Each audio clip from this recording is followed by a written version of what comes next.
Hey guys, what's up? It's Nick here with what I'm watching, and today I'm here to discuss this film, Lord of Tears, directed by Laurie Brewster.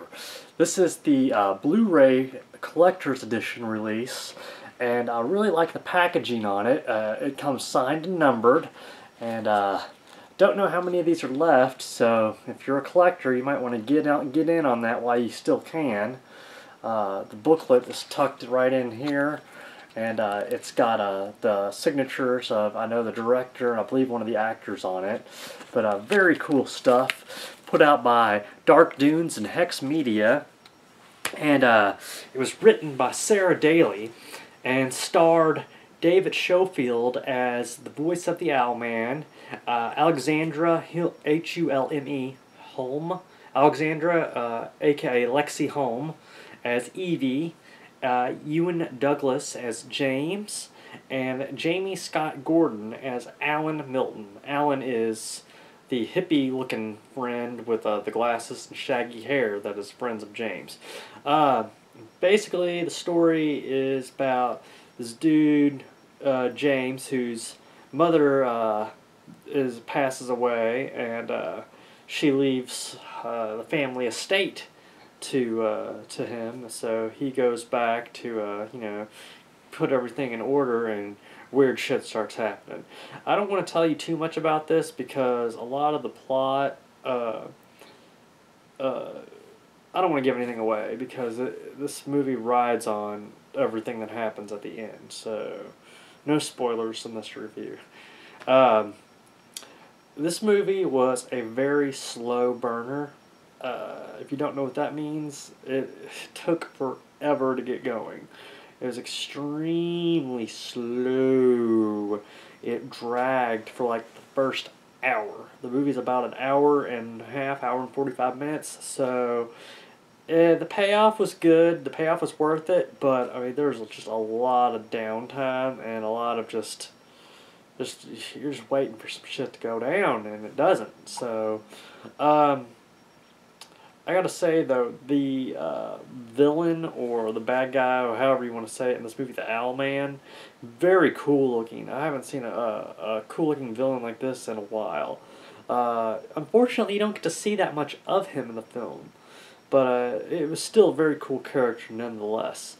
And this movie is not a gore fest by any means at all. It is a psychological / supernatural type of film. It is a horror movie, but like I said, it's more of on the supernatural end of things. So, the gorehounds, this isn't going to be for you. But if you appreciate a good psychological or a good supernatural film, then I think you'll get a kick out of it.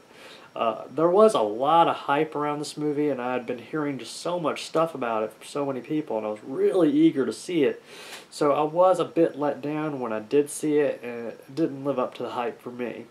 Like I said, it's a slow burner, and me, I watch so much stuff that's just in your face and just full of non-stop action and situations and over the top fun. And this movie, it was a good movie, don't get me wrong, it was slow paced, and I think I'm a bit spoiled. So, with that said, let's talk a little bit further about it. The film, for being an indie release, was top fucking notch. I gotta say, its production values are through the roof. It looked like something that the studio system put out. This could easily have been a Warner Brothers movie or, any of those other big companies. The scenery is beautiful wherever it was shot. I believe over in Scotland. I mean, it was awesome. I mean, some of the woods in the area and just some of the nature scenes that, like the sky and the clouds and all that shit, the way they filmed it, it was just beautiful, breathtaking, really. And you could see that the director, Brewster, he really has an eye for these things, and I got to give it to him on that. And also the manor or mansion or whatever the hell the thing is, the place where they shot the movie, it was beautiful. I mean, I have a feeling that's where a lot of their budget was just to shoot at that place, because I mean it was awesome looking. But the backstory to it, it's very cool, and like I said, I don't want to give anything away because the movie relies heavily on that's the saving grace of the movie, is the storyline and how it all ends up and ties together. So I don't want to give away anything. So you're just gonna have to trust my judgment on this one. If you can sit through the slow burn, then the payoff is worth it. Not a gore heavy movie. It has a few cool creepy scenes in it though. I gotta say, there's tons of atmosphere in this film, and the acting in it was just phenomenal. Alexandra Holm, she is sexy as hell, and she just pulled it off. And her portrayal of Evie, I mean, just she was so sexy. There's a scene where she's just dancing around and playing all cutesy with the guy and like doing this little dance, and I'm like, oh my god, you just want to grab her and throw her down and have your way with her right there. But I gotta say, she was a true professional, and she really was a great actress, and I'm gonna look into more of her stuff, see what else she's been in, because I'd like to see her in something else. And then I gotta say, Ewan Douglas, who played the main character of James, he was great too. I mean, this guy, that's a problem with a lot of the indie movies these days, is that the acting is garbage or mediocre at best. And this movie, I mean, the acting and the cinematography and the musical score, it just all pulled together for a very solid project. So, despite it being a slow burn, I would recommend The Lord of Tears. A good psychological, supernatural film. The payoff is worth it, like I said, but it is definitely one that you're gonna have to wait till the end to get that money shot, for lack of a better reference. But Lord of Tears was a good film. I'd recommend it. And next time I'm going to be talking about probably this film, The Super. It was directed by Evan Makrogiannis. I apologize, Evan, if I didn't pronounce your name right. He did The Turnpike Killer, which I was a big fan of. And the guy that played the dad in The Turnpike Killer is the main star of this one. And like I said, The Super. I've heard nothing but excellent stuff about it.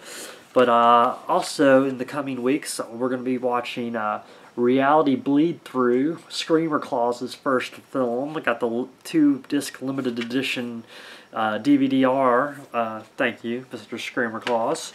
And then also, we're going to be talking about this film, The Madness of Minnie by Casper Jewell. I've heard just great things about all these movies, and I look forward to discussing them and sharing them with you guys. And I'd like to give some shout-outs now, like I do at the end of always.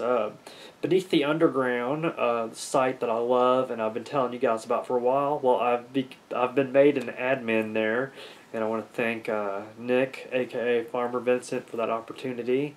I'm just so glad to be a part of the team, and just to do anything I can to support the scene that I've grown to love. And also, The Lair of Terror is another fun Facebook group that I'm an admin in.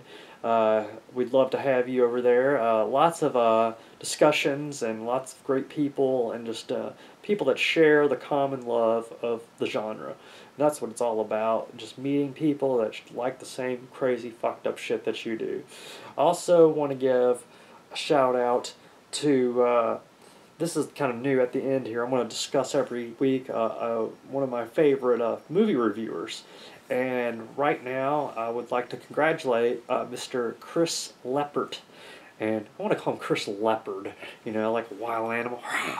Because Chris is kind of wild and out there like that, man. This dude's got a sense of humor like none other. And he is one of the most entertaining movie reviewers I've ever seen, and he has recently been made a member of the BTU team officially. And I just want to give a big congrats to Chris, because he deserves it, and he's a great guy. And his YouTube name is Mr. Ramon420. So if you haven't checked him out, go check him out. Next week we'll be talking about some of my other favorite reviewers. But I just want to say, keep the community strong, guys, and thank you for watching. And sorry this review was a little short, but I'll make it up to you next time. So, as always, I'm Nick, and I thank you for watching, and take it easy, take it sleazy, or take it any way you can get it. Later, guys.